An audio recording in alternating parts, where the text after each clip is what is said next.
Is New York suddenly a swing state? Donald Trump rode into Harlem yesterday like a conquering hero, and maybe, just maybe, the Democrats are going to regret putting him on trial in the middle of the election in the Empire State. We're going to show you all the video. It's amazing. Plus, what exactly is this jury selection process looking like? It's as ugly as you think. We'll give you some insights. Also, death to America apparently is okay for Democrats in the House of Representatives. I'm shocked they're not using it as a campaign slogan. All that and a whole lot more. It's Larry O'Connor, brought to you by the Electronic Payments Coalition, and they can call me Larry. Mixed it up a little bit on you there, didn't I? But yes, you can call me Larry too. Thanks for watching today. We're live on Rumble right now. If you're watching our full episode or listening to our full episode on Apple or Spotify or wherever you get your podcast, thank you. Make sure you subscribe and like and leave a comment on those podcasts too, because we're new and we're fresh and we're growing, and that helps keep us, on people's radar and such. Also, if you're watching across our town hall universe, thank you. We appreciate it. I often forget because we're streaming this and we're presenting it after our live stream up on Rumble and YouTube and various social media engines. But our real home every day, the most important home that we've got, is on the town hall sites: townhall.com, hotair.com, redstate.com, pjmedia.com, and twitchy.com, and bearingarms.com. And a special congratulations and happy anniversary to Cam Edwards, who runs Bearing Arms, who just celebrated the 20th anniversary of Cam and Company. He's honestly the nicest person in our business. All right, let's get right to it. Yesterday, I want to show you the scene in Harlem as Donald Trump, on a break from his criminal trial, visited an infamous bodega. But look at the crowd. Look at the faces of the children greeting the presidential candidate and former president. I love you, Trump! I love you, Trump! We love Trump! We love Trump! We love Trump! We love Trump! We love Trump! We love Trump! We love Trump! We love Trump! Did I mention that was Harlem, in front of a Mexican restaurant, on the sidewalk, next to a Spanish bodega? We love Trump. We love Trump. In fact, we're going to show you the scene from several different angles. Understand what's going on here. The criminal jury, the criminal trial that Donald Trump is subjected to in Lower Manhattan has forced him to be there every single day for jury selection. He can't even leave to go to his son's high school graduation. He can't go and campaign. So what's he going to do? He's running for president. Well, while I'm here, let's go campaign while we're here in New York. New York, Mr. President, it's a blue state. They're never going to. Well, I don't care. I'm running for president. I want to campaign. And oh, by the way, it's New York. So, maybe there'll be some TV cameras to catch it, and it'll get broadcast in places where maybe I do have a better shot than I have in New York. And of course, that was the strategy, and it made a lot of sense. But suddenly you see the scene on the streets of New York, and it's almost like he has a chance to win there. More on that speculation in just a sec. But here he is talking to the media as he visits this, as I mentioned, infamous bodega, where the owner of the store was assaulted and robbed in the middle of the night. He used his Second Amendment rights to protect himself, if you remember. And the District Attorney of Manhattan, Alvin Bragg, the same man who's going after Trump, decided to try to prosecute the owner of the bodega. So Trump went to visit him because they both have something in common. They're both dealing with the twisted injustice of the District Attorney of Manhattan. This is a very exciting time for me because the bodegas, the association, invited me, and I respect them and they respect me. They want law and order. They have a lot of crime, tremendous crime, where their stores are being robbed. And as you know, we're going to give New York a very good shot for the presidency. We think we should be able to do it. A lot of things have changed. Lee Zeldin did a beautiful job. He ran, he lost by a little bit. And New York's a lot different. And we'll work with the mayor, and we'll work with the governor, and we'll bring in a lot of federal money, but we have to straighten out New York, and that includes crime. And these guys have great people, great friends, but they have tremendous crime, so we're going to straighten it out. I assure you they're not chanting 4 more years of Biden. They want 4 more years of Trump. And you heard him mention Lee Zeldin and New York being in play. Yeah, former Congressman Lee Zeldin actually tweeted out this video that you're about to see next and said if Trump continues to campaign in New York during breaks in his criminal trial, he's putting New York in play. New York City is his home. It's his element. He knows this place, and he hasn't spent a lot of time there campaigning because everybody wrote it off. Well, should they write it off? I mean, really, considering how things are in New York right now? I heard 78% think it's a rigged deal. And it is a rigged deal. It's a rigged trial. Our courts, everything is screwed up in New York, and the whole world is watching. This judge is so conflicted. You understand that. You'll take a look at that. There's never been a judge so conflicted as this. It's ridiculous. And also, there's no crime. You know where the crime is? In the bodegas, where they come and rob them every week, or more than that. This was a stroke of genius, an absolute political stroke of genius. Here's the district attorney spending millions of dollars trying to come after me for a crime that he made up and invented, that legal scholars and analysts on the left and the right are looking at this with the most suspicious, jaundiced eyes. And meanwhile, it's not like the district attorney in Manhattan doesn't have other things that he could be doing. Here, I'm going to go visit the areas where there really is crime, where he's not showing up. And here we are with these small business owners, the bodega owners, and everyone in New York looks around and says, he's right. He's right. I mean, I like him, but he's right. More scenes here that are absolutely phenomenal. Watch how the crowd. So, and again, it's like a rally broke out when you see the crowd outside the store when they found out Trump was there. It's a phenomenon in Manhattan. New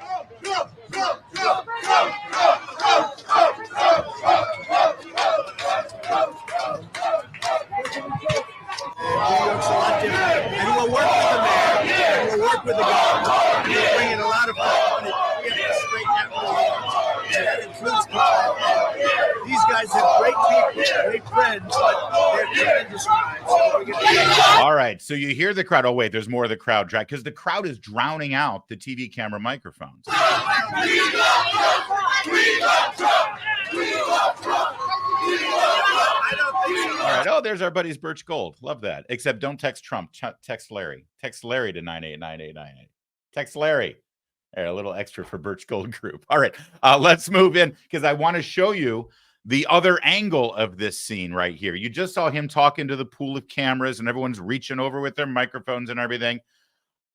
People in the crowd had their own cell phones, their own TV studios right there in their hands. And they captured the exact same scene from a different angle so you can see exactly what this phenomenon looked like. Take a look. What do you think about the journey so far, Mr. President? We love Trump! We love Trump! We love Trump! Look at that! Look at that! We love Trump! We love Trump! We love Trump! Black faces, brown faces, Asian faces, men, women, all ages, jamming the sidewalks in New York City, in Manhattan, to scream, "We love Trump."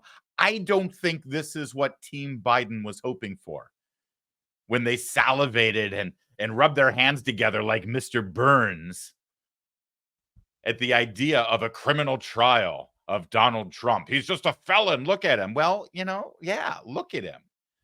And as he made his way back into his motorcade, he made a deliberate stop to thank the men and women of the NYPD, the men and women who are getting so abused by the leadership there and who are taken for granted and who are thrown under the bus for political purposes. He stopped and said hello to the men in blue. Come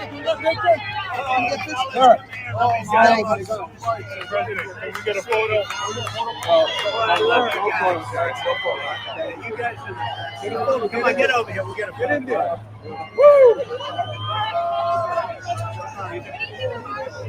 You see, cops in New York have known Trump for 30 years. They know better. They know who he is. And they're not believing what they're being told by the Democrats who run that city now.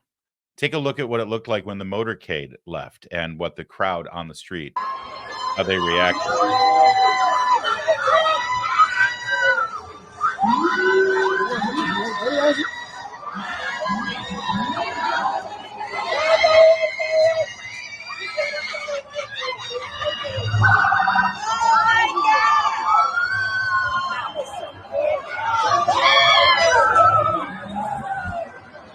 Those are kids screaming with excitement in Manhattan, in Harlem. Can I say it again?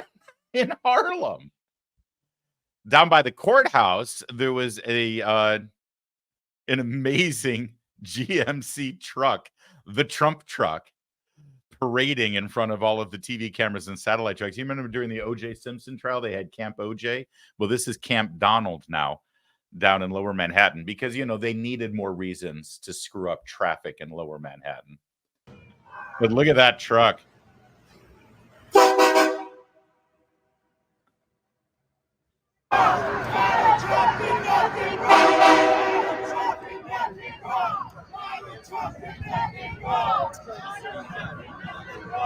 It is a party atmosphere in New York City right now during this trial. And like I said, not exactly the scene that Joe Biden wanted. I don't know if they can survive a couple of weeks of this. If every single day he finds another area in New York within a driving distance or circumference of the courtroom to go and spend his breaks. A New York influencer on TikTok or Instagram decided to comment on this, and I think that he hits to the bone of the truth here about what's actually happening in Harlem right now and why Donald Trump was greeted that way. Have you heard? Have you heard? In Harlem, New York. Oh, yes, I love it. They're supporting President Trump. And you know, just imagine how the government state media is looking at all of this. Just think about how the government state media is like, oh my goodness, how are all these black people in Harlem supporting President Trump? What you don't realize is that black people, millions of black people that look like me and that don't look like me, we are supporting President Trump. And of course, you're going to have some black people out there that can't get off that Democrat plantation because they don't know any better. They can't help themselves because they've been taught to hate President Trump and hate America. You're going to have them. But for the rest of us that love freedom, want to be able to take care of our families, want to have everything, the American dream, believe that. We support Trump. Get over it. That's a big part of the message that you saw yesterday. And then there's another part that was voiced by Stephen A. Smith, ESPN, with his podcast on YouTube, The Stephen A. Smith Show. And it has to do with the reality of this court case. Here's the thing. All we're hearing from the media, from late night comedians, from the pop culture, from academia, from the music industry, from the news media and journalists and Democrats, all the way across the board. All you hear is how awful Trump is. How he's evil, how he's a fascist, how he's going to ruin the country. He's going to, but here's the thing. He's actually leading in the polls. If we had the election today, he'd win going away right now. On the national poll, as well as on the national popular vote, I should say, as well as on the state-by-state electoral college vote. So how is that possible? How is it possible? You see, if Donald Trump is so bad and so awful, and he was such a terrible president, and Joe Biden is so great, if you're a Democrat, aren't you chomping at the bit to have the election? Don't you? I mean, you should be like, this is great. We're running against Trump. He's the worst. He's terrible. Nobody likes him. So why are they trying to put him in jail? Why are they trying to keep him off the ballot? Why are they trying to do whatever they can to keep him from making it to election day? Why are they trying to keep you from voting? If they're so confident and they know that he's so awful, you would think that they'd be like, let's have the election right now. We can't wait for the American people to have their voice heard, right? And yet they're not. And that's where Stephen A. Smith comes in, because he sees it. He knows it. This is the reality. To my liberal friends out there, all you're doing is showing that you're scared you can't beat them on the issues and the merits. That's why he keeps saying it's a political campaign against me. That's why he keeps saying they can't beat me at the election, at the polls. This is the only way they could do it. And if you don't put him in jail, and he still goes from being the presumptive GOP nominee to the official GOP nominee, and he goes to the polls, even though he was going to whine about winning and being rigged again, you have given more fodder to that argument, which means we'll never have peace in this country, because tens of millions of people see what extent the other side is willing to go through just to keep him out of office, because they can't beat him on their own merits. And they're going to say, hey, you trumped this up against him again, and we'll have no peace. When all you got to do is figure out a way to beat him on the issues. But you haven't been able to do it. 100%. 100%. You've got the better ideas. You've got the better policies. You've got the better candidates with the better temperament and the more likability and the less offensive tweets and all the things that you say. You got all that going for you? Then man up, get to the election day, and win the freaking election. Everything else you're doing, all the other noise, all the other chaos that you are purposely sowing in this country and in our lives, all it tells us is you're terrified because you know you can't win. 100% right. Millions of Americans earn and use credit card rewards. Corporate megastores, you know the ones I'm talking about, right? They want to take those rewards away. These are rewards that we use on groceries, school supplies, cash back so we can save on gas or help grow our small businesses, travel miles that we use to make memories, hotel rewards points that we use to stay in hotels when we're traveling. The Durbin-Marshall credit card bill is going to eliminate those credit card rewards. We don't want that. No more travel miles, no more cash back. When lawmakers help corporate megastores line their pockets, American families pay for it. Please tell your senator to oppose the Durbin-Marshall credit card bill. Visit handsoffmyrewards.com, handsoffmyrewards.com to learn more about this bill and, more importantly, to be able to take action today. They've got all the tools there for you so you can take action to stop this bill. It's called handsoffmyrewards.com. Now, the actual business inside the courtroom yesterday for this trial of Donald Trump involved jury selection. And, well, the jury pool that we're looking at right now voted by over 70% for Joe Biden last time around. This is Manhattan, where if you support Trump publicly, well, it's kind of hard to have a social scene.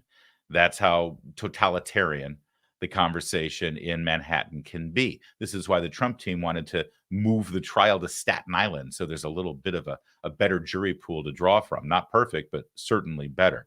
But nope, we're drawing the jury pool from Manhattan. And it appears that the process has already been corrupted.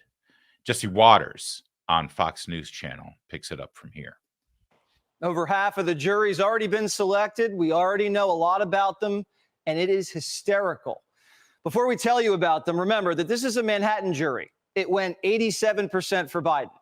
And the judge who's overseeing the selection process is a Biden donor whose family was paid by the Biden campaign. Yesterday, 50 white women wearing masks fled the courtroom, claiming they couldn't be fair to Trump. Anyone wearing a mask at this point is not an impartial juror. Here's one white woman who works in cybersecurity who was excused. Listen. Did you say you could be unbiased, though? I did.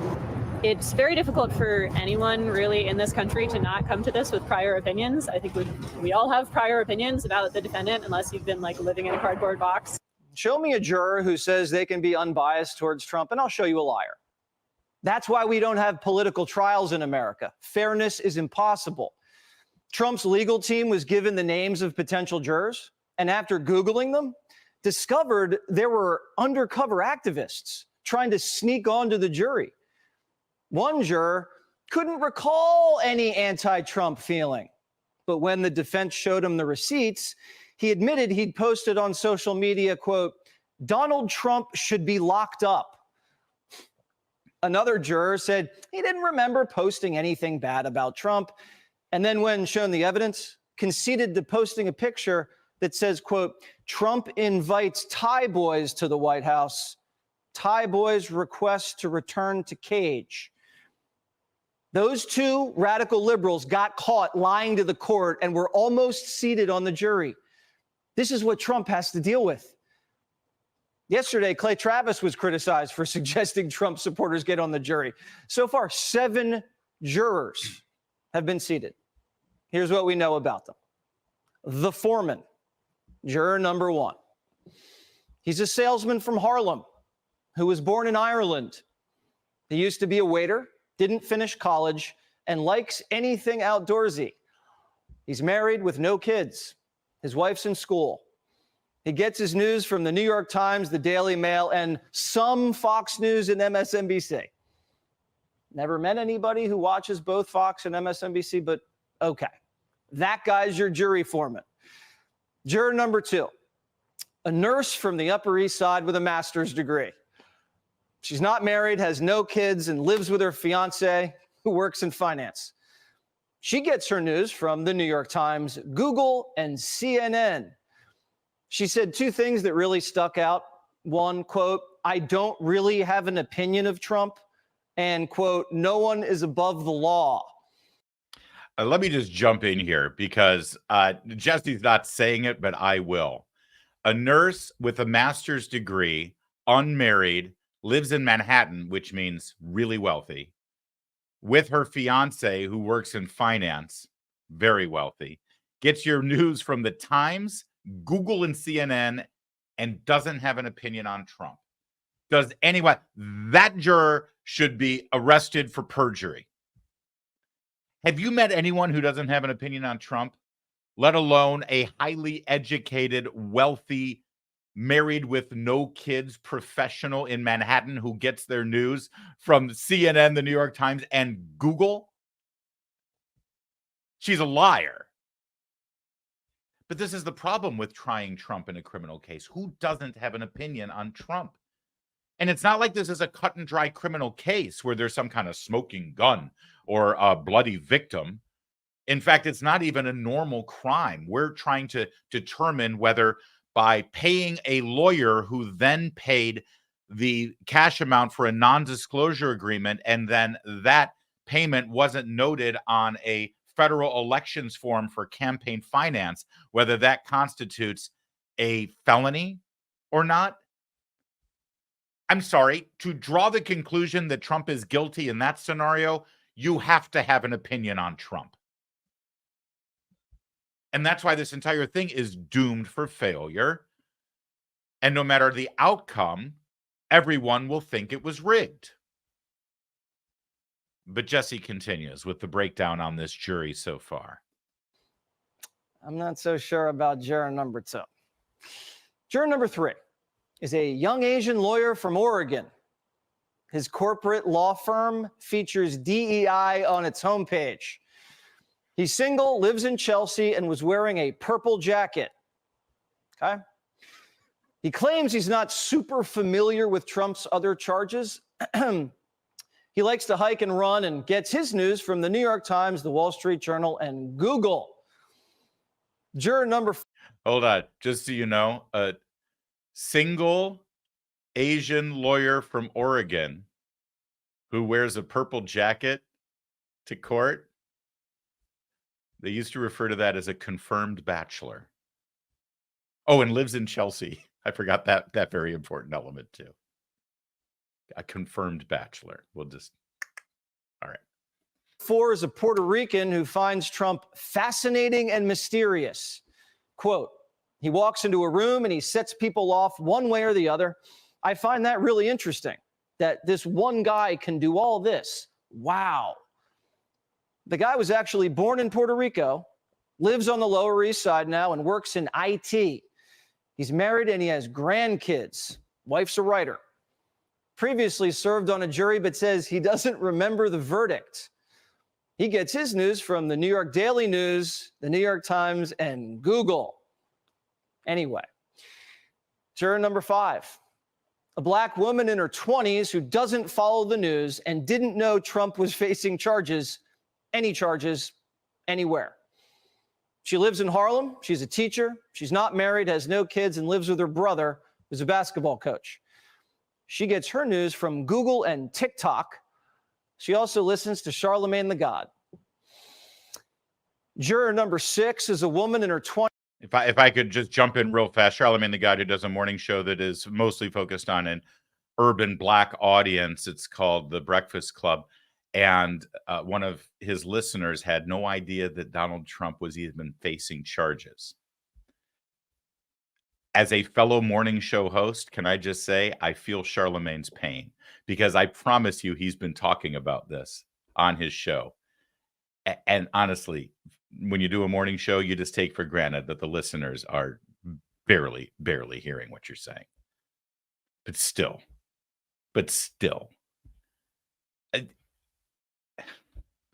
if you have found your way onto this jury and the lawyers think that you are impartial, you are either a liar, an actor, or you're a moron. And no offense to juror number 5, but you had no idea Donald Trump was facing any charges of any kind. You fall into the latter camp. You would be a moron. Again, no disrespect intended. 20s who works for Disney. She made the courtroom laugh because she wanted to know if the trial would be over before September, because she's a bridesmaid in her sister's wedding. She's not married, has no kids, and likes to dance. She lives with 3 roommates and gets her news from the New York Times, Google, Facebook, and of course TikTok, and says she doesn't have strong feelings about Trump one way or the other. Okay. Juror number 7 is a middle-aged, balding white guy with a tan. He lives on the Upper East Side, and you guessed it, another lawyer whose firm is big into DEI and ESG. He's originally from North Carolina, married with 2 kids, and his wife works at a bank. He gets his news from the New York Times, the Journal, the New York Post, the Washington Post, and he listens to NPR. So that's the jury of Trump's peers so far. The fate of a billionaire real estate tycoon, TV celebrity turned 45th president of the United States is in the hands of New York City lawyers, teachers, and Disney workers who like to dance and get their news from the Times, but swear they can be impartial. Let's not forget, they also pretty much all said they got their news from Google, which is in fact not a news service. It's a search engine that aggregates news of their choosing and of their selection based on their bias. Be afraid, very afraid. But as you know, because this is a criminal trial, a unanimous verdict is needed for a conviction, which means it only takes one. It just takes one jury to hang the jury, to keep them from reaching a verdict. It can be 11-1, and that vote could be 11-1 from the beginning to the very end of deliberations, and no verdict would be rendered because, well, of that one juror. And that's what's keeping lawyer Sunny Hostin up at night. They are never going to find someone that doesn't know about the former twice impeached loser president, right? They're never going to find that. But what I did find also interesting about my Super Bowl is that the legal teams will be checking the jurors' social media profiles to see if they can assess the truthfulness and intention of what they said during voir dire, which is their questioning. And I think that's really, really important, because if you start liking Trump's and you follow Trump stuff on social media, can you be impartial? I don't really think so. And I think what could happen in a case like this is if you have someone, and we were talking about this morning, someone named Clay Travis is sort of telling people to get onto that jury. You get one person that sneaks onto that jury with untoward feelings, that person can hang that jury. How do you sneak onto a jury? You have to be called. Well, you lie. You lie. You say, I hate Trump. But I can be impartial, and I this and that, and then all of a sudden, that's the person. Who are they going to find? A jury of his peers? How many? You know, it's pretty fascinating, because that's quite a reveal that Sunny Hostin just gave without knowing it, which is usually how they reveal things. She just said, you know, how does a Trump lover get onto the jury? Well, by saying, I hate Trump. Think about that for a second. If you say during the voir dire that you love Trump, you're not going to get on the jury, right? Because Joy Behar just said, how could a Trump lover get on the jury? Oh, no. The way a Trump lover gets on the jury is to say, I hate Trump. Because if you say you hate Trump, you'll get on the jury. Thank you, Sunny. Thank you for that very important reveal. I guess one thing we can be thankful for is that none of the jurors said that they got their news from The View. You saw one of the dismissed jurors there in the Jesse Waters segment, and I want to show you a little bit more of her. She seems like a pleasant person. Boy, gentlemen, just be happy that your son doesn't bring her home at Thanksgiving and say, meet your new daughter-in-law. Can you share your opinion of the former president and why you felt that you could be unbiased? I'm not a fan. During COVID-19, I lived with someone who was immunocompromised, and I think his handling of COVID-19 was abysmal. I have a sister who's adopted from China, and the comments he made about China when he was running for president made her very anxious, and therefore made me angry. There are policies he has supported that regard women and reproductive health that I do not agree with. And I think all of that needs to be addressed. Ladies and gentlemen, meet your newest congresswoman from New York. I promise you they're trying to recruit her right now. I love that one of the reasons she doesn't like Trump is because she lived with an immunocompromised individual during COVID-19, and yet she's not angry at China. She's angry at Trump. I mean, I guess it's a miracle that she didn't make it onto the jury. I guess she's just a little bit too truthful. Meanwhile, MSNBC interviewed one other potential juror. By the way, can I just pause for a second? They're using a 24-hour, 7-day-a-week news platform to stand on the sidewalk of Manhattan to interview individuals who were dismissed from the jury pool. We're now going to spend the next 2.5 hours interviewing people who are going to have nothing to do with this trial.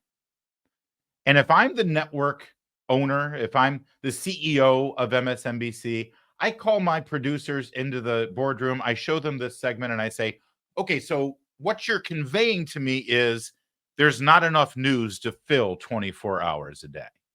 Well, I see a segment of people, regular citizens, being interviewed on the sidewalk whose main claim to fame right now is that they will have literally nothing to do with the trial because they've been dismissed.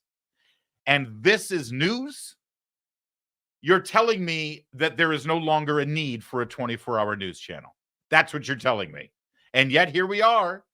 And here we are talking about it. So I guess that's why I'm not a network CEO. What was that like answering questions, some about Donald Trump as he is sitting 30 feet from you? I'm sorry.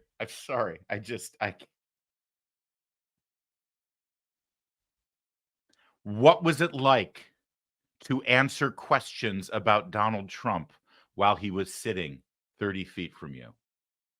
The world needs to know. Although what she says here actually is a little bit of a revelation, because what you're about to see is a human being being confronted with the reality that this monster that has been created on television that they call Donald Trump, that is supposed to be vilified as the new Adolf Hitler, she actually reached the revelation, the newfound realization as she sat there in that moment. She realized that Donald Trump is actually a human being. It was odd. It was such an interesting experience because I had never seen him in person before, and you see someone blown up so larger than life on the media for so many years. To see them in person is very jarring, and you get the sense that it's like, oh, this is just another guy. And also he sees me talking about him, which is bizarre. Did you make eye contact with him? Yes. Yeah. At what point? What was that? I believe right before I started to read off the questionnaire and right after I finished, before I got up to go when I was dismissed. Did it add another level of nervousness or tension that you felt with him sitting there? I think so. It made the whole thing feel more real in a way, because I guess when you're on any jury, you have elements of that person's future in your hands. So whether it was Trump or whether it was some stranger off the street in Manhattan who I had never heard of before, if you commit to sitting on the jury, you can change that person's life forever. Well, there you go. That's your breaking news on MSNBC. Guys, this was what happened on day 2 of this trial. This is going to be a long, long process, but we've got each other's back during the whole thing. And hey, listen, MSNBC's got to be grateful that they've got this to talk about, because if they wanted to focus on the presidential campaign and they didn't have the trial of Donald Trump, they might actually have to focus on the border crisis, international affairs, the bonfire of a foreign policy in the Middle East, the continued protracted war in Ukraine, the price of gas, the inflation, the tanked housing market, unemployment, crime on our streets, the fentanyl and drug crisis, the education crisis. And then, maybe they'll get around to Hunter Biden and his crimes and the impeachment process that continues to go in the House. We wouldn't want them to have to worry about actually focusing on the news. So I think it's probably best that they've got this trial going for them. You heard me mention inflation there and the price of things. You know, it's not getting any better. In fact, we just had the March numbers come in. Inflation still higher than anyone expected. That means we should not expect another interest rate drop anytime soon. When was the last? I don't think we've had an interest rate drop in like 3 years. We were hoping for like 6 this year. We'll be lucky to have 3, if at all.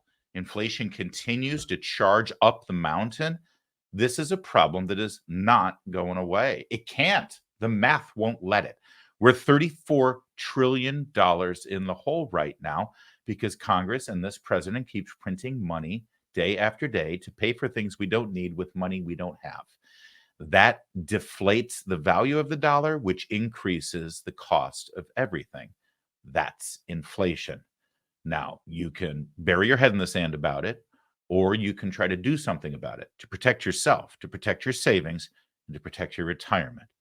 Diversify a portion of your savings into gold with Birch Gold Group.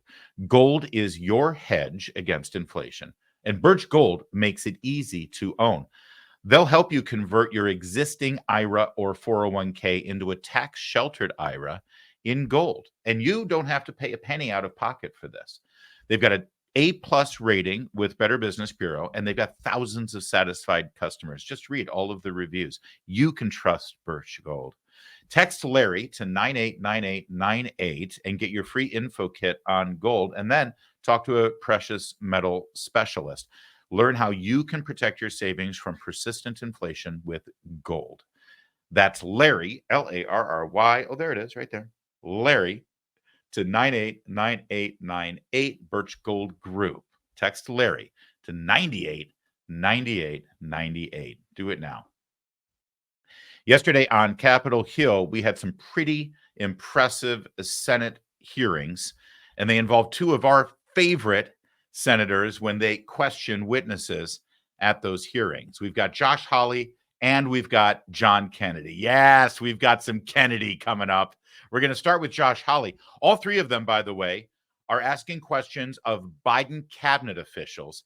Josh Hawley begins, the senator from Missouri, with Jennifer Granholm, the energy secretary. And it got spicy. It got fiery. It got ferocious. When you were here last, I talked with you about the fact that more than 130 officials in the Energy Department reported more than 2,700 trades of shares, bonds, and options in companies that ethics officers said was directly related to the agency's work. This is institutionalized corruption.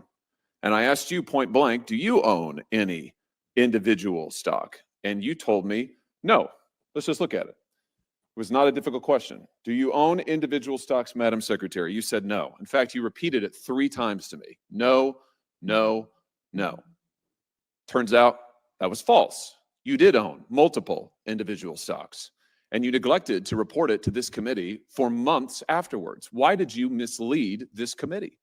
Oh my goodness. That was exactly my response. So why did Senator, you mislead this committee? I believed that I had sold all individual stocks, and I was incorrect. So I came back. You just don't and know your told, portfolio? Pretty much. It's a big one, I guess, huh? No, it's extremely small. Apparently not. Someone manages it for you?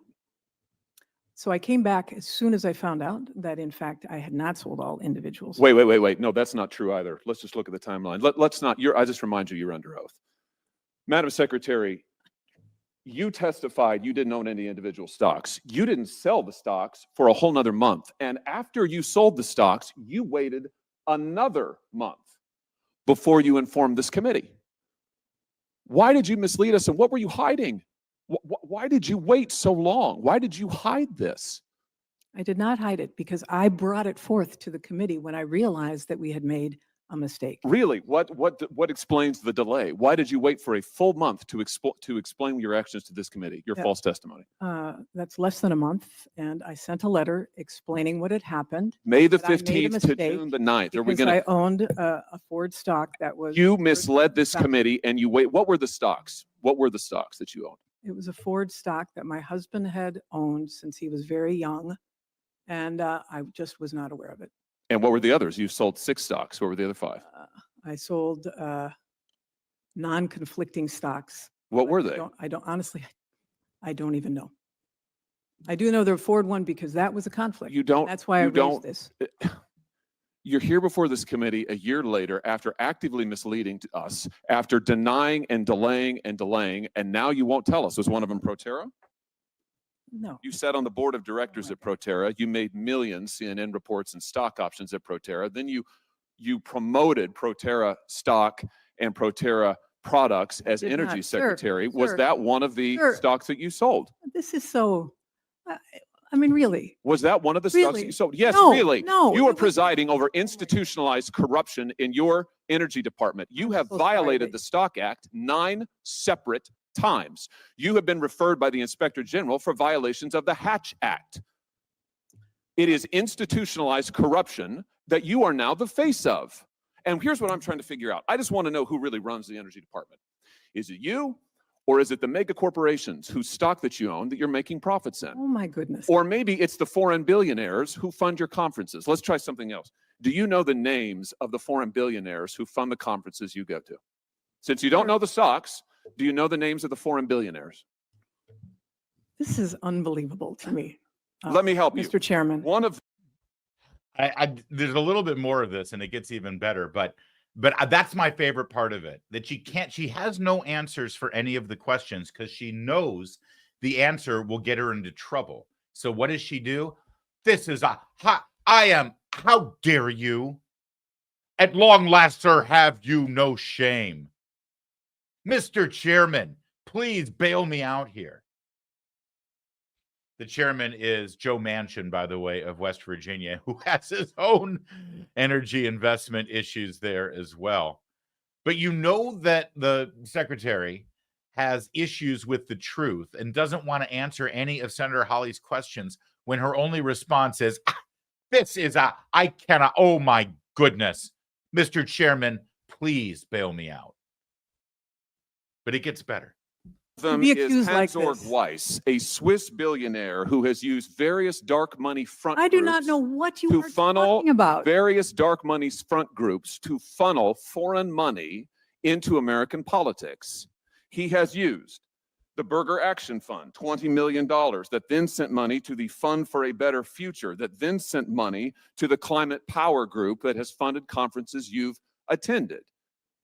Do you know who this is? Do you think it's a good idea to attend conferences funded by foreign billionaires? I have no idea what you're talking about. You don't know the stocks, you don't know the billionaires, you would take no responsibility. Ford stock. Meanwhile, your energy department, executives in your energy department are trading stocks in companies that they have direct oversight over, and you were too. That is incorrect. It's a Nobody fact. in the Department of Energy, and we have a strong ethics office, does not trade stocks in anything that they have oversight over. That is People may that own is individual simply not stocks. true, Madam Secretary. Sir, the Wall this Street is Journal true. has reported on this Senator, if I may. extensively. Wall Street If I may, Journal. Senator, if I may just ask the question, is it possible that maybe we can continue this at a later time? But if you had any questions on the direct energy policies. Mr. Chairman, this is directly relevant to institutionalized corruption in the Department of Energy that she oversees. You're, I think, about to say that the Wall Street Journal report's wrong. The Wall Street Journal report did not say that people over whom they were in areas where they were directly overseeing had stocks. They did not. Our ethics office consults with all of our employees that need to be that have a reporting requirement about their stock holdings. They do not own stocks in areas that they have any influence over, nor do I. Madam Secretary, all I have to say is this record is just deplorable. It is despicable. It is outrageous that hundreds of officers in the Energy Department are trading shares. It is Incorrect. outrageous that you misled Incorrect. us. It is outrageous Incorrect. that you That's are continuing to incorrect. mislead us. And it is outrageous you're going to conferences and events funded by foreign billionaires using dark money to try to influence our politics. This has got to change. And frankly, you should go. Thank you, Mr. Chairman. Nice. Nice. By the way, I guess it's up to us to just decide who we believe and who we think it came across as most credible there. I know who I'm on the side of. You notice the weasel language, right? The weasel words from Jennifer Granholm, the Secretary of Energy. No one in the Energy Department owns or trades stocks with companies in which they have direct oversight. Boy, that is a well-parsed and rehearsed and crafted sentence. Maybe it's me, maybe I'm naive, but if you work in the Energy Department and you want to have some kind of say in energy policy and carrying out energy policy for the United States federal government, maybe you shouldn't own any stocks in anything that is related to the energy companies of our country. In other words, let's say you're in charge of coal policy, right? And you buy a bunch of stocks in solar panels. And then in your role as being in charge of coal, you decide to put mandates and restrictions on coal mines. And in fact, you start shutting down coal mines because they're not in compliance with the Energy Department's provisions that you've put forth. That's going to help the solar energy companies, isn't it? And then someone can say, hey, and they're, oh, hey, listen, I'm in charge of coal and I don't own any coal stocks. Of course, I'm getting rich on the solar panel stocks because I just helped out that side of the industry. I helped that sector out because I'm screwing coal, but I'm not in charge of solar, so I can own solar stocks. How about we get out of the business of getting rich from the energy industry as a whole if you work for the Energy Department? But that's just the first of the questioning on Capitol Hill. Here's one of our favorites, Senator John Kennedy. He had the Director of Health, Secretary of Health and Human Services, Mr. Becerra, and he was asking him one simple question that every Democrat should be asked by members of the media. What limitations would you put on abortion? That's a simple question. And somehow, Secretary Becerra just can't answer it. Thank you, Mr. Secretary, for being here. Mr. Secretary, if the mother is healthy and the baby is healthy, do you really support abortion of the baby up to the moment of birth? Senator, let me make sure, to the moment of birth, you're saying after gestation, the 40 weeks. You know what I'm saying, Mr. Secretary. Well, I'm going to let this play because it should play for a while, but that's just this is why Americans hate politicians. If the mother's healthy and the baby's healthy, do you support abortion up till birth? Define birth. This is why we hate politicians. If abortion is so great and you are so proud of your position on trying to keep the killing of babies legal, then why are you so terrified to just answer the question? Let's suppose it's the day before the due date, and the baby is fully formed, and the baby's healthy, and the mother is healthy. Do you support aborting the right to abort the baby then? I've heard no one say that. I think everyone has said, those who support reproductive rights have said, You support said it. Roe versus Wade. You said it in 2020 in a press release. This is what you said. You said, quote, no government, state or federal, has the right to make decisions for a woman about her body or her health care, end quote. Your words, not mine. Good words. So let me ask you again. Up to the moment of birth, if the mother's healthy and the baby's healthy, do you believe that there should be the right to abort that baby up to the moment of birth? Again, I'll give you the answer. I have always supported Roe v. Wade, which does not do what you've just said. And I know of no one who is proposing or advocating what you've just announced. And I would hope that what you would recognize is that that should not stop a woman from having the right to decide for herself with the consultation of her physician what she should do. All right, so then we're going to get back to this in a second, but you're going to hear a lot of this. This is what the pat answer is. You know, I mentioned on the program, I think last week, that Republicans have had it way too easy for the last 50 years. They're not good at talking about abortion. They never have been. But all they had to do for pro-life voters over the past 50 years is say, we got to get rid of Roe v. Wade. We got to get rid of Roe v. Wade. Roe v. Wade's well, Roe v. Wade is gone now. And now you're seeing Republican pro-life, so-called politicians floundering about. They don't know what to do. They don't know what to say. They don't know how to talk about life. They don't know how to talk about abortion. They don't know how to defend the position that we thought they had. Because up until now, their entire position really wasn't to support the life position and to oppose abortion. Their position was get rid of Roe v. Wade. And so that's all they had. And now, well, they're struggling a little bit. That's fine. It's good to know we need people who can defend this position in their place. If you claim you're pro-life and you can't actually articulate your position against abortion, then you need to get off the stage. Democrats now are doing the exact same thing. All Democrats will say is, I want to bring Roe v. Wade back. Well, that ain't going to happen. Roe v. Wade is a Supreme Court decision. And Roe, by the way, in Roe v. Wade, ended up becoming a converted Christian and regretted being the poster child for abortion. She ended up being pro-life. So Roe v. Wade is not going to happen again. And understand, though, he cannot pinpoint exactly. Well, he's claiming that there were limitations in Roe v. Wade, which ultimately, the way it played out, there were not. And that's the secret sauce here. Under Roe v. Wade, we had third trimester abortions. We had partial birth abortions. We had, right up until the moment of birth, abortions under Roe v. Wade. But he knows politically he can't say that. So instead, he just says, well, I want Roe v. Wade, which is a cop-out. And as he just lied under oath, saying there were no late-term abortions under Roe v. Wade, here's a law that was passed in New York. This was in 2019, as you can see. Let's make that big. January 24th, 2019, Governor Andrew Cuomo signed into law a law allowing abortions at any time if a mother's health is at risk. Now, we'll get into the health is at risk in a moment. The new law signed by Governor Andrew Cuomo on Tuesday safeguards rights laid out in Roe v. Wade and other court rulings, including a provision permitting late-term abortions when a woman's health is endangered. The state's previous law, which had been on the books for nearly 50 years, only permitted abortions after 24 weeks of pregnancy if a woman's life was at risk. So, let's just be clear. Under Roe v. Wade in 2019, the state of New York revoked their longstanding law that you could not have an abortion past 24 weeks unless the woman's life was endangered. And they rewrote it, allowing abortion right up through the due date if a woman's health was in danger. That was under Roe v. Wade. And that was how CBS wrote it up at the time.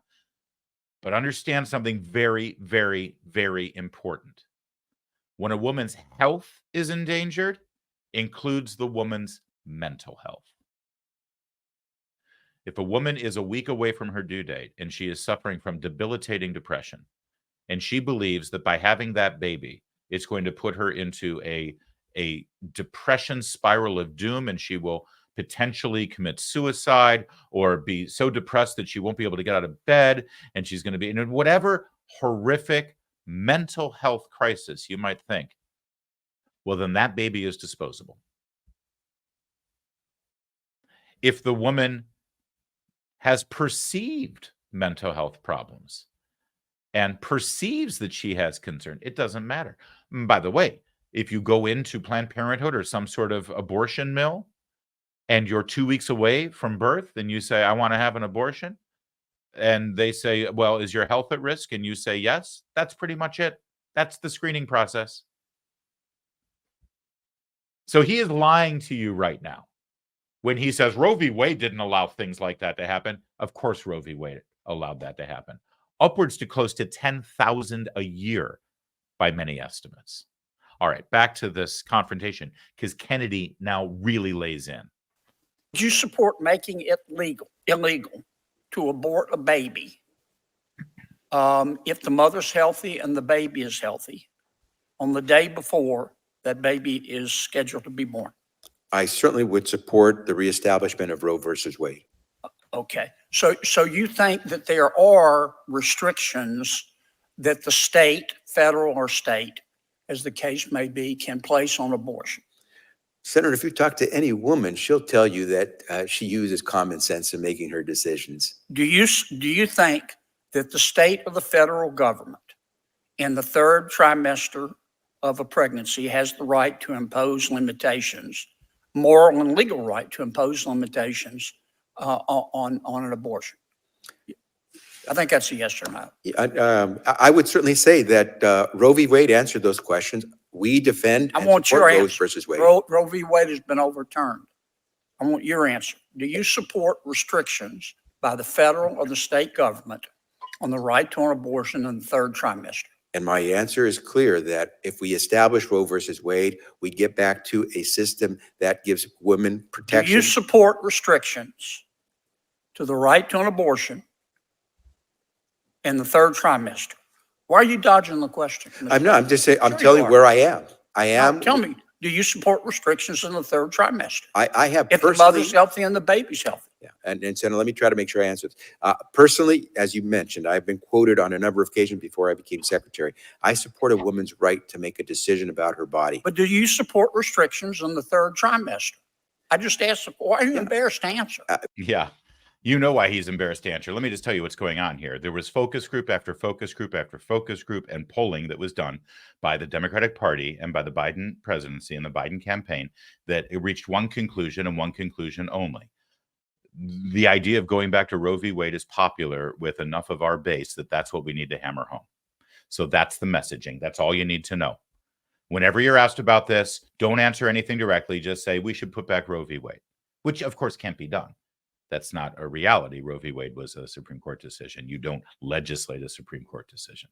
But that's all they know. This is a political answer, not a real answer. It's funny how, you know, the Bidens of the world and Democrats and people in the media, your Jake Tappers, your George Stephanopoulos, they'll lament that Republicans and Democrats in this country can't reach any kind of consensus on anything. There's nothing that we can agree to on. And if I could echo what Senator Kennedy says right now, let's start here. Let's start with one thing we can all agree on. Can we agree? Can you agree with us? All you abortion enthusiasts out there, can we agree that an abortion should not be allowed on the day of the birth? Like a woman goes into labor, should she not allowed to then say, oh, that's it, let's abort this baby? Can we agree on that? Now, Becerra will say, Roe v. Wade, Roe v. Wade. Let's start with this. Let's start on the day of the birth. Okay. Can we agree? Maybe we can agree on that. Okay, now how about the day before birth? Let's just keep walking it back day by day until we reach that breaking point where you gotta have that baby killed. But right now, we can't even agree on the day the woman goes into labor. And I don't know about you. I don't know where you are on the spectrum of where abortion should be allowed or not. But if we can't agree on the day labor begins, the problem is not on those of us who are trying to protect that baby. The problem is with all of you who just claim that you're pro-choice and want Roe v. Wade back. No, you're in favor of a lot more than just choice if we can't agree on that. All right, that was Senator Kennedy yesterday. Today, Senator Kennedy, just this morning, had Attorney General Merrick Garland in front of him, and he had a couple of questions about the Justice Department's handling of the Hunter Biden case. Mr. Hunter Biden did not pay taxes on $1 million in 2014 and 2015. And he deducted payments from his income tax for personal expenses when he did file. For hookers, for a Lamborghini, for strip clubs, for sex clubs, for porn website memberships. Why did the Department of Justice let the statute of limitations run? As you well know, Senator. So you can't prosecute? As you well know, Senator, that investigation is being conducted by Mr. Weiss, who was appointed by President Trump to be the U.S. Attorney in Delaware. Much of the investigation you're talking about occurred during the previous administration under Mr. Weiss. Mr. Weiss has continued his investigations. It's now a special counsel. He will issue a report which So are will you saying explain it's those, Trump's fault? which will explain. No, I don't know whether there's fault or not. Mr. Weiss will explain this in his report. But we can't. Mr. Hunter Biden walks free on not paying taxes on $1 million from 2014 and 15 because the Department of Justice let it happen, right? Again, I'm not going to comment on decisions made in a pending investigation. In the end, Mr. Weiss will issue a report. I will provide the report to Congress. You'll be able to question Mr. Weiss as to his reasoning, and he will be able to defend his reasoning. Would you come with Mr. Weiss when he does that?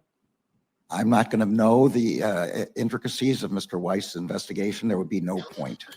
It's Mr. Weiss who's responsible for this investigation. But you were head of the Department of Justice. Yes, and I've appointed him as special counsel so that he can independently investigate this matter. Yeah, but the question at hand is, why was the statute of limitations allowed to run out before pressing any charges? That happened before Mr. Weiss was named as a special counsel. That is a complete dodge and a non-answer. There is no reason why Merrick Garland can't answer that question. He can't hide behind, oh, special counsel is handling it. No, this happened before you appointed him special counsel. So please answer the question. And he won't. If you notice one common thread here between Granholm and Becerra and Merrick Garland, they all have an uncanny knack of not answering a question. That's your government. That's your Biden administration. And they want 4 more years. Over at MSNBC, Joy Reid is, well, nuts. And she's absolutely lost it. And she's got some, well, intriguing observations on the Trump trial as it stands right now. In prison. But for me, there is something wonderfully poetic about the fact that despite the fact that even if convicted, he's not going to go to prison, the first person to actually criminally prosecute Donald Trump is a Black Harvard grad, the very kind of person that his former staff, the people who worked for him, Stephen Miller, et cetera, want to never be at Harvard Law School. But he was. And he came out and graduated. He's prosecuting you, Donald. And a Black woman is doing that same exact thing in Georgia. And a Black woman forced you to pay a $175 million fine that's out now also in question because the people who put it up, that might not be legit. Donald Trump is being held to account by the very multicultural, multiracial democracy that he's trying to dismantle. And for me, there's something poetic and actually wonderful about that. It says something good about our country that we're still capable of having that happen. Go DEI. My DEIs are bringing it home on today. Go DEI. My DEIs are bringing it home. She's quite a piece of work, isn't she? So her entire assessment of this trial right now so far is race revenge. Race revenge is good. This is what we want and this is what we need. Race revenge. She's nuts, but she can't even anger me at this point. I'm amused by Joy Reid for 2 reasons. Number one, that's her entire playbook. That's all she's got. All she's got is to continue to play the race revenge card. And she's trying to make us mad. She's trying to bring out the worst in us. And I refuse. In fact, I find it amusing partly because I know that's all she has, but even more importantly, number two, and this is why whenever you see Joy Reid, you should just laugh, because here's the best part of it all. MSNBC, NBC News, NBC Universal, Comcast, corporate, they can never fire that woman. They have created such a doomsday apocalypse for themselves. I don't know what she could do at this point that could actually get her fired. They are stuck with her. She says, my DEI, you know what? This is what DEI looks like. We had to have Joy Reid in our primetime lineup because we need to be more diverse, because everybody looks like Rachel Maddow. No, literally, Chris Hayes looks just like Rachel Maddow. So we got to diversify. So Joy Reid, so it was either Joy Reid or Al Sharpton. I don't know. Which way do you want to go, guys? All right, let's go with Joy Reid. Because she checks 2 boxes, I suppose. Oh, 3 boxes. She's also a blonde. So they got Joy Reid in there, and now they're stuck with her. They can never fire that woman, no matter how batshit crazy she is. They can never call her into the office and say, Joy, we're done. Because they know what they will have on their hands at that point. And that makes me laugh. That brings joy to my life. Good job, NBC. You are so stuck. Remember how hard it was for them to hire Ronna McDaniel? Just imagine how hard it's going to be for them to fire Joy Reid. Oh, it's beautiful. Meanwhile, over on, I don't know, one of the other shows, they're all the same. We had this exchange over the trial. But why is he there? He's there because he wants to show that he's being persecuted. It's a way for him to raise money off his base. That's why he keeps coming to all of these trials in New York. There's no good reason for him to be at most of these. Doesn't he have to be in this one? He has to be at some of these things, but like he keeps coming though. Like he was there for the civil trial. He was there for the trial with E. Jean Carroll. Like he doesn't need to be here for every single moment of these things. And he keeps coming because he's trying to raise money off of it. Okay, hold on. We're going to let this finish, but I think I know where this is headed, right? That's Nicole Wallace, by the way. I'm sorry, I forgot her name. It's all the same show. This is the expert that they brought in to analyze the trial. In fact, he's such an expert and so important to their analysis. I believe this guy is a former assistant attorney general for the state of New York. So this is a legal expert.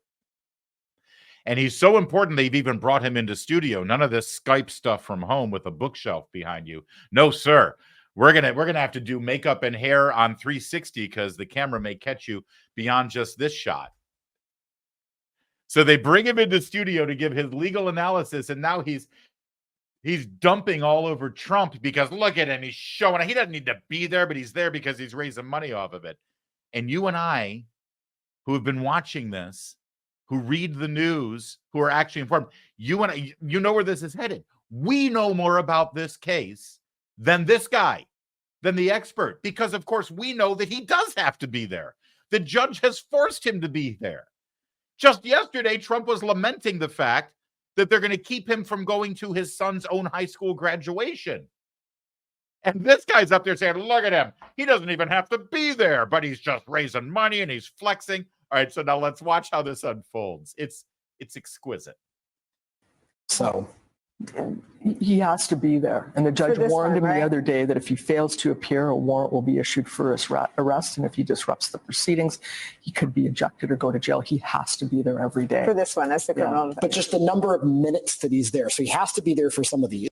But why is he there? He's there because he wants to show. All right, sorry, it just flipped to the beginning again, but I just want to watch that last moment again when crazy hair lady grandma here corrects the record. Issued for his arrest, and if he disrupts the proceedings, he could be ejected or go to jail. He has to be there every day. For this one, that's the criminal. But just the number of minutes that he's there. So he has to be there for some of these.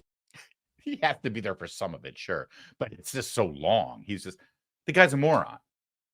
The guy, or I shouldn't say that because I'm sure he's well educated, but he doesn't know what he's talking about. And I mean, literally, I don't mean that as some sort of rhetorical flourish. You don't know what you're talking about. No. This guy actually does not know what he's talking about. And he's the expert legal analyst that Nicole Wallace and MSNBC brought into studio to cover it. Now, I didn't mean to call him a moron. I'm sorry. I should have saved it for these two. I think it's fair They, to call they, him a moron, Larry. huh? I think it's fair to call him a moron. That clip is brutal. I know, Kevin, but I don't like to call names. And here's the thing: if I call everybody a moron, then it loses its impact. See, these two, you see who I'm got. These two are morons. Here it matters. But you're right, that is a brutal clip. Is that your favorite clip of today, Kevin? Absolutely. But I think we can probably agree on woefully unprepared for that interview. There you go. Woefully unprepared. Yeah. He had one job and he couldn't even do that. Then there's these two. So, and by the way, I just mentioned that Chris Hayes and Rachel Maddow look exactly alike. Add Joe Scarborough to the mix. What is with the MSNBC look? They all have the same look. Which I'm sure Joe is really happy to be compared to a feminine male and a lesbian woman. That's about right, actually. He's hitting the sweet spot, isn't he? Joe Scarborough is. This is This Morning. Here's Mika and Joe doing their Mika and Joe thing. I want to counter that with the rage that he might feel in this situation of not having control. Mara Gay, I think, there's the other side of this and the concern some might have, many might have, about the gag order being broken, sort of broken already many times, and people's, number one, lives being put in danger by what he says about them, but also, number two, ginning up anger. He walks outside of the courthouse and does these speeches. We don't take most of it at this point unless he says something of newsworthiness. And then going to this bodega and having hundreds of people wanting to meet him and using these moments covered by Fox News and other far-right networks as sort of campaign events. I think there is something to be said for what he can do with this. Your thoughts? Well, that's certainly a concern. And you saw yesterday that the judge recognized that concern in admonishing him and saying, I'm not going to have, mumblings in my courtroom that could intimidate potential jurors. So, obviously that is a concern that's shared by many. I do agree with George. I think that his PR capabilities are going to be somewhat limited in New York City, or maybe it was John that mentioned that a moment ago. That's absolutely true. It's an ongoing concern because essentially he's like a caged animal, and that's a dangerous situation. He's feeling very threatened. He's out of control. And so we do expect him to lash out. Anybody who has covered him over the past decade can expect that. But, one of the things that I actually find really reassuring about the past couple of days is just how mundane and ordinary this trial looks. I was actually called for jury duty in New York City last year, and it was much the same kind of process in a criminal trial. At the end of the day, I was not, I ended up not serving, mostly because of the work that we do here. But, it is reassuring that Donald Trump is no different than anybody else who would be called in this kind of a trial. And who else is having to sit there for 8-9 hours a day? These jurors whose lives have been interrupted. And, that is part of the democratic process. And it is playing out so far exactly as it should, which isn't supposed to be fixated on some outcome, but on a fair trial in a free democracy that would be no different for anybody else. And I also think that really does give a little bit of gravitas to this case that has been in some quarters controversial, seen as maybe not as serious as the other trials. But the reality is, and I've covered trials here in New York, anybody who may have committed a crime should be held accountable for that crime. And we're seeing this play out. And I think it's reassuring. I think it's hopefully encouraging Americans and voters ultimately that our system still works, even for a former president. Donald Trump, a caged animal, she says. Anyone who commits a crime should be held accountable for it, which I think we could mostly agree with as well, except this is also Mara Gay from the New York Times, who was very much in favor of the Black Lives Matter, defund the police movement, who hasn't met a criminal that she hasn't endorsed or favored, depending on the color of their skin. Also, can I just ask a quick question? What the hell is going on with George Conway? Look at him. Seriously, is he transitioning? He's got that Bruce Jenner pre-Caitlyn look going on. And would any of us be surprised? Am I wrong, Kevin? Am I being cruel now? No, he kind of looks like a Muppet. He does have the Muppet look. What the hell was Kellyanne thinking? Oh, Lordy. Also, just a quick reveal for you, because I mentioned the other day, yesterday, I believe, I was catty and petty and really beneath me to make fun of Joe Scarbo's hair dye. But I mentioned that the two of them do their show from their garage in Florida, while everybody else has to assemble in other studios. That's what's going on here. Remember, yesterday, Joe was at a table, and he had his colleagues there at the table, and they were interacting and stuff. And now, because they've got to be in their tax-sheltered Florida situation, I mean, how many millions of dollars do Joe and Mika make from NBC News? And the network can't say, yeah, you know what, the least you can do is actually do the show from our studio? Nope. You want Joe and Mika, you're going to set up a remote studio in our garage in Florida. So that's where they are. Take a look at this picture. Now, sorry, I'm in the media. You can notice these things. The woman in pink here, she's in New York. That's Mara Gay. And she's on the same set as this dude over here and this dude over here. They're all in New York. In fact, they may even be all in the same studio at the same table, looking into individual cameras, not looking at each other. These two are down in Florida. And poor George, he's over on Nebraska Avenue in D.C.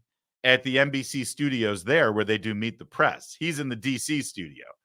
So they're all there. It's like the Brady Bunch. It's like the Brady Bunch. They're all in different studios here just to accommodate these two in the middle, Joe and Mika, who, you know, all they want to do is wake up at the very last second, roll out of bed, slap some makeup on, cover up the gray spot on the crown of Joe's head, sit down in their garage studio. You know they're not wearing anything from the waist down. And then as soon as they're done with their really heavy lifting 2-hour show where they pretty much just read a teleprompter, they go right back into bed or maybe lounge by the pool. It's a tough life they have. It really is. I'm sorry, that was beneath me too. Actually, nothing is beneath me with these people. Absolutely nothing. There was a time when there were a few things that Americans could agree on. Democrat and Republican, black, white, Latino, men, women, you know, there's certain things, right? What was the old Chevrolet commercial? Apple pie, hot dogs, and Chevrolet, right? In a couple of just a handful of things.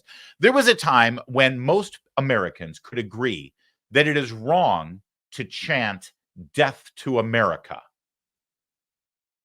in American streets as part of whatever you're protesting, however horrible it is. You know, I had problems with "No Justice, No Peace," but it's a hell of a lot better than "Death to America." If you're in the United States of America and you're protesting using your First Amendment rights and the protection of the Constitution and the great protections that you are afforded thanks to men and women, mostly men, dying in combat over the last 250 years to keep you free, and then while enjoying those protections, you march in the streets chanting "Death to America," usually most of us could say that's wrong. But we found some people who think that it's just fine, or at the very least can't bring themselves to say that it's wrong. We'll start with the Piers Morgan show, where an American pro-Hamas activist was just fine with "Death to America." You know, phrases and actions that have been taken at the protest haven't actually been violent. They haven't harmed anyone, and I don't think we should focus. What do you think about people chanting "Death to America" as they did in one video clip? I think that that's just a phrase maybe said by an individual. Well, no, the whole crowd began joining in. I didn't see that. Yeah. So this guy said it, and then the whole crowd began chanting it. What would you condemn that? I'm here to talk about the entire. Hang on, you're here to answer my questions. Actually, would you condemn what they were chanting, "Death to America"? I think we should condemn Palestinians actually being killed. Okay. I think that. And that's not the question I'm asking you. So I will ask you about Gaza. But on the question I asked you, would you condemn people in America chanting "Death to America"? What do you say? I don't condemn how people choose to express their rage verbally. I don't condemn that, because at the end of the day, the reason they're saying that is because the U.S. is sending the tax dollars and the weapons that are actually creating. So do you support them chanting "Death to America"? I don't chant that myself, so I don't know why you're trying to trap me in this type of. I'm asking you to argument. condemn it. You don't want to. So I'm asking. Do you therefore? Should I assume you support them chanting? Those aren't the chants that I would personally. So you must either. Well, hang on. Sorry. I just want an opinion on this. You must surely either condemn it or support it. No, you don't need to. You're neutral it's and not "Death a to America." binary That's thing. terrifying. How would anyone do you think if they went to Gaza and chanted death to Palestine with Hamas terrorists nearby? Good question. And that's the best you're going to get with regard to an answer. That's her answer right there. She can't condemn death to America. Now, that's bad. That's really bad. But I know what you're thinking. Oh, Larry, you know, they find one wackadoodle, one pro-Hamas, maybe even paid for by Iran kind of activist. And they, of course, you know, they're just going to do what they're going to do because they're nuts. But that's not indicative of anything larger that we should worry about. Sure, there's a few nuts that chant death to America, and you find one woman wearing a hijab who refuses to condemn it. Come on. What's the big deal? Well, okay. How about members of Congress? How about Democrat members of Congress who were asked the exact same thing about chants of death to America? Anti-Israel protesters blocking the Brooklyn Bridge were burning the American flag and chanting death to America. Do you support that type of protest? Congresswoman? Do you support burning the American flag and chanting death to America? Does it sound like this is pro-Palestinian or anti-American if they're burning American flags and chanting death to America? I'm not privy to I haven't seen these reports. I'd have to check for them myself. Anti-Israel protesters blocking the Brooklyn Bridge burned the American flag and chanted death to America. Do you condemn this type of rhetoric? We've got to get her onto her next event here. Are you okay with people burning the American flag? If you'd like to follow up with us, so. Are you okay with people chanting death to America? Sorry, we've got to head into Congresswoman Porter, are you okay with people chanting death to America? Is it okay? Do you not have a problem with it? Happy to reach out here. All right. So the first clip was Ayanna Pressley. The next one, of course, is Alexandria Ocasio-Cortez. That one was Katie Porter, who just lost the nomination for the U.S. Senate, Democrat nomination in California, to Adam Schiff. And none of them could bring themselves to say, yes, I condemn protesters chanting death to America. AOC at least said something, and she said, well, I'd have to confirm that. So she couldn't even answer it in a hypothetical. She could say, listen, I'll be honest with you, you're Fox News, so I'm suspicious of this. But if, in fact, there are chants of death to America on a protest, I don't care what their cause is. I don't care what they're supporting. If they're chanting death to America, they've lost the freaking plot, and I condemn that. They couldn't do that. Katie, my favorite is the press flack for Katie Porter, who's trying to get in the way here and claim, I got to get her to the next thing, so she has no time for this. She literally only had to do was turn her head and say, yes, I condemn it. She could have done it while she walked. It wasn't going to impede her progress. It wasn't going to keep her from getting to her next event. Watch. The American flag and chanted death to America. Do you condemn this type of rhetoric? We've got to get her onto her next event. Yeah, that's fine, Okay buddy. with people burning the She American can walk flag? and talk. Walk and talk. To follow up with us, so. Are you okay with people chanting death to America? You know, you see this and you recognize why she lost to the likes of Adam Schiff. It's a simple question. So you have to ask yourself, why can't a Democrat actually condemn protesters chanting death to America? Why can't they? They know they should, right? Somewhere in them. That's why they're not actually saying, no, I won't condemn it. And here's why. Now, they're not saying that. They're just not saying anything. And here's what they're going to claim. I can tell you, I guarantee you, once they get together and figure out what their answer has to be on this, they're going to say, you know what? I so resent what Fox News does and who they are that I refused to talk to them and engage with them because I don't want to give them any content that they can use. And if that's really your plan, boy, how'd that work out for you guys? Because they got their content, so did we. In fact, it wouldn't be a story on Fox News or here at Town Hall, on Larry or anywhere else, if when asked, do you condemn protesters burning the American flag and screaming death to America, if you just said, yeah, I condemn that, that's wrong. Guess what? That's a dog bites man story. That doesn't get any headlines. Actually, to be fair, Alexandria Ocasio-Cortez, Ayanna Pressley, and Katie Porter actually saying that it's wrong to burn the American flag and chant death to America probably is news. That probably would make the news, now that I think about it.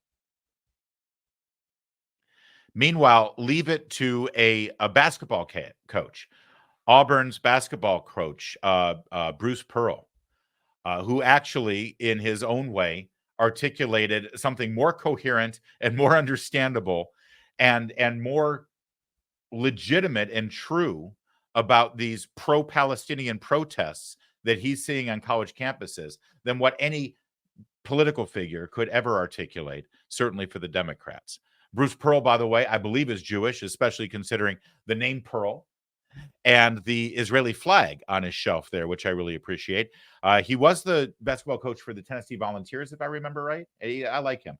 And now he's with Auburn, War Eagle. And down in Alabama, they don't really like this sort of thing. So Bruce Pearl speaks for all of us here. Young people want a cause. They want to correct apartheid or oppression or a lack of freedom or humanitarian aid for lesser. And there's this thing called intersectionalism. And it blows my mind that somehow there's a connection between the LGBTQ community and Palestinian suffering or the Islamic cause or Hamas.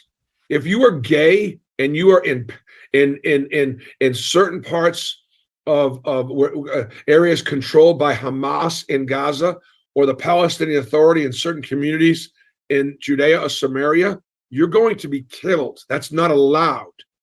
But yet somehow those groups can come together and it's okay to just hate Jews. That's our common denominator. And that's out there.